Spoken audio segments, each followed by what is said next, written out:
மாடு என்னாடி கேட்க போகணும் சார். அவங்க போலீஸ்காரங்க ஒரு 10 பேர் அடிச்சு விட்டாங்க சார். 2 வருஷம் சிறந்த வீரனா இருந்தேன். 3 வருஷம் தொடர்ந்து நான் வாங்கிருக்கேன் எல்லா ஊர்லயும். எனக்கு டோக்கனும் வரல. ஜாதி பார்க்குறாங்க சார் மொதல் காரியம். இதுல வந்து ஜாதின்றது மறுபடியும் வந்துருச்சு சார்.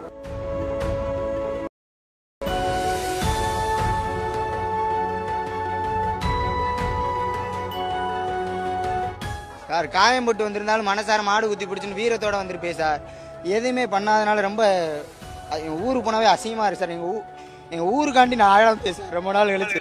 படத்தில் நாம் அதை பார்க்குற அந்த தம்பி சின்னப்பள்ளி தமிழரசன் வந்து கடந்த ஆண்டு இதே பாலமேடு ஜல்லிக்கட்டில் 2ஆம் பரிசு செஞ்சு பைக் பரிசாக வாங்கினவர். நீங்கள் பார்க்குறீங்களா அந்த படம் தான் அது.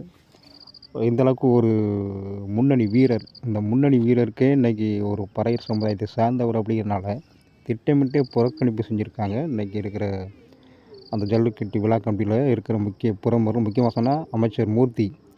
கடந்த ஆண்டு சுற்றி விசாரிச்சிருப்பாங்க, இந்த வட்டம் திட்டமிட்டு புறக்கணிச்சிட்டாங்க. அதில் ஒரு தெளிவாக சொல்லுறது, தனக்கு 22வது டோக்கன் வந்திருக்கு, ஆனால் தன்னை பின்னாடி இது பண்ணிட்டாங்க அப்படின்னு.